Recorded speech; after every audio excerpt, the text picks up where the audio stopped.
Yves Coppens, bonjour. Bonjour. Nous allons parler dans cette émission donc de vous, de votre carrière, bien que vous soyez à la retraite. Je rappelle que vous êtes né en 1934, vous êtes né d'un professeur de physique-chimie et d'une mère mélomane à Vannes, il me semble. Vous n'avez pas beaucoup parlé de vos grands-parents.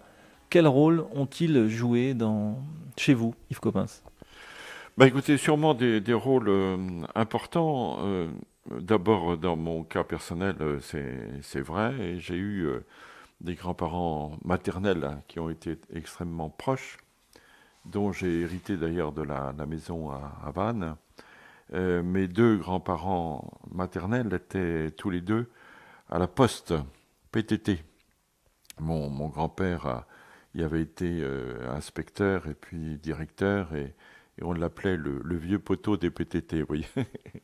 C'était un petit bonhomme très, très sec, avec un chapeau melon qu'il ne quittait guère, littéraire, aimant beaucoup la littérature, m'adorant, et il m'a beaucoup encadré, beaucoup aidé dans la partie lettres de mes études secondaires. Ma grand-mère était bretonne jusqu'au fin fond de son âme. Elle s'appelait, c'était une demoiselle Lerouzic, ça vous situe les choses. Ses grands-parents s'appelaient Rio, étaient d'un village qui s'appelle Le Pau, près de Carnac.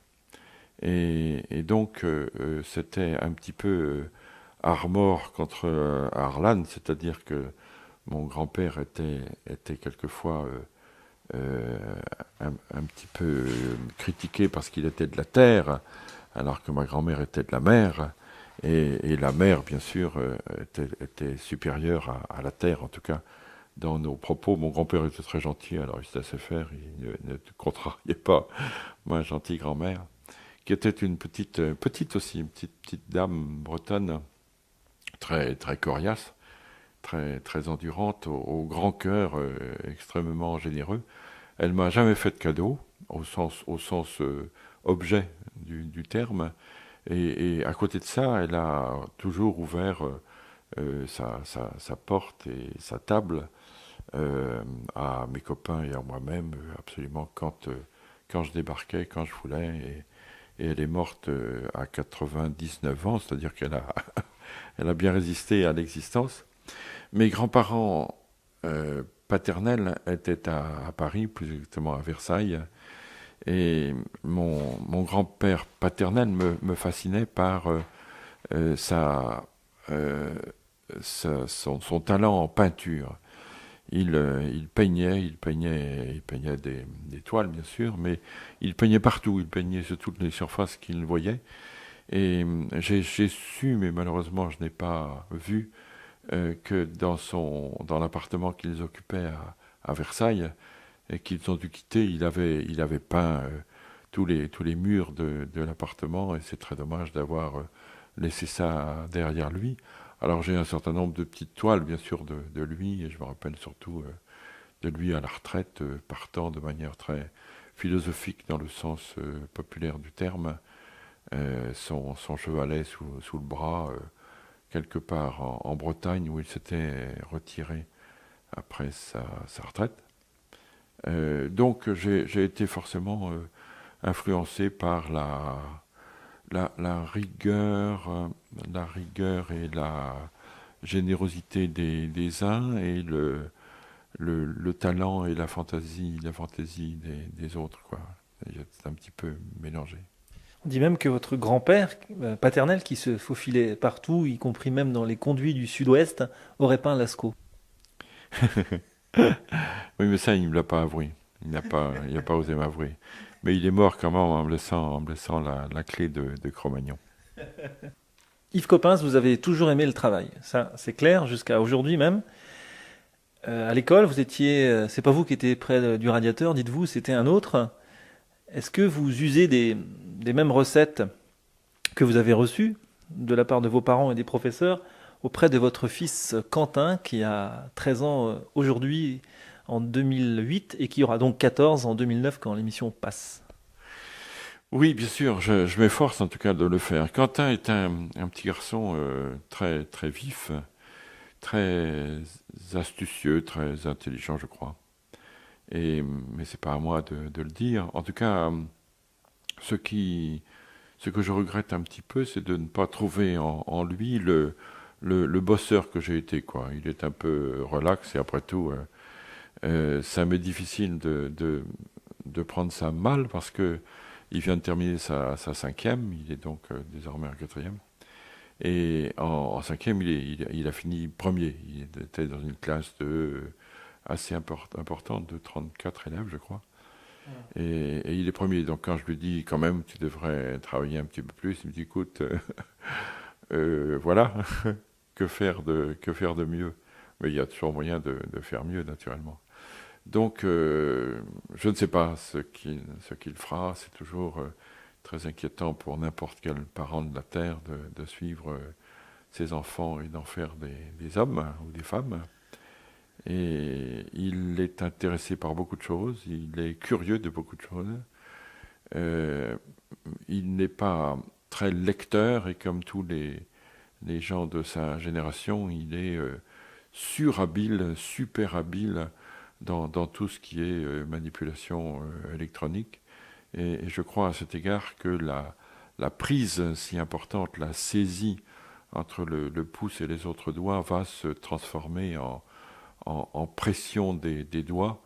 Et je crains qu'un des doigts fasse comme celui de certains lémuriens, c'est-à-dire s'allonge démesurément chez les lémuriens, c'est pour aller chercher des insectes dans les troncs d'arbres, et là ce sera pour appuyer sur les touches de l'électronique, de l'informatique, et les touches de l'iPod ou de l'iPhone.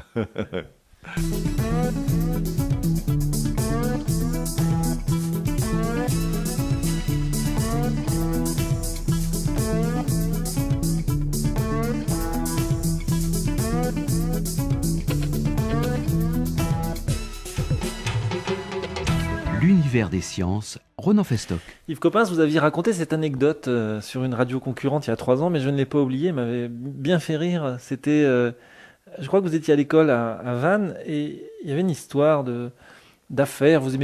Ça me revient, vous aimiez pas qu'on vous pique vos affaires, et puis il y avait une fille qui vous avait impressionné de par son opiniâtreté, qui vous avait brandi une menace, qui vous avait scié. Est-ce que vous vous en souvenez? Vous pourriez la raconter aux éditeurs de RCF, Yves Coppens.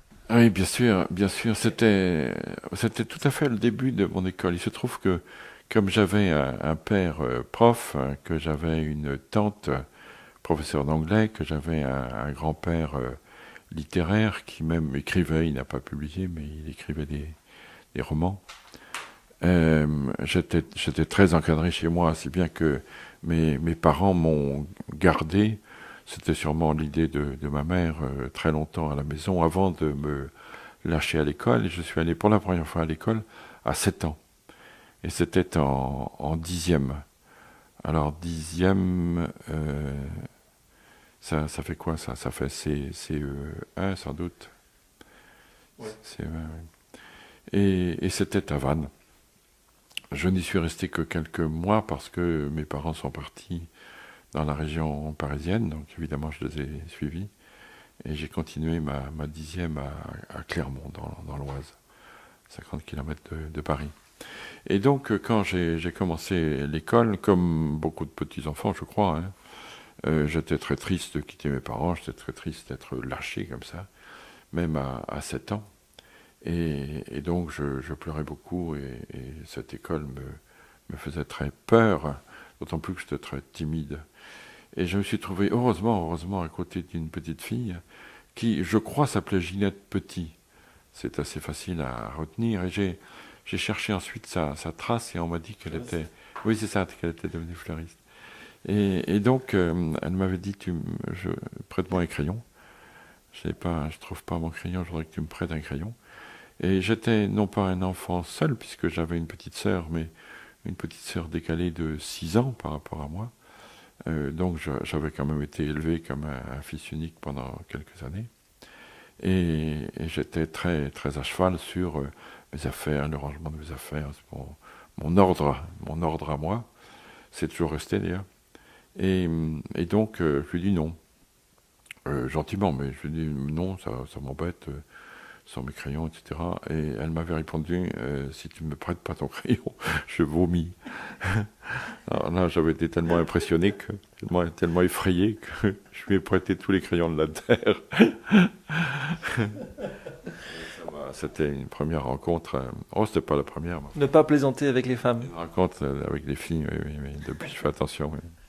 Merci Yves Coppens pour cette première émission. On se retrouve la semaine prochaine pour évoquer encore une fois votre enfance, adolescence. À la semaine prochaine Yves Coppens. À bientôt.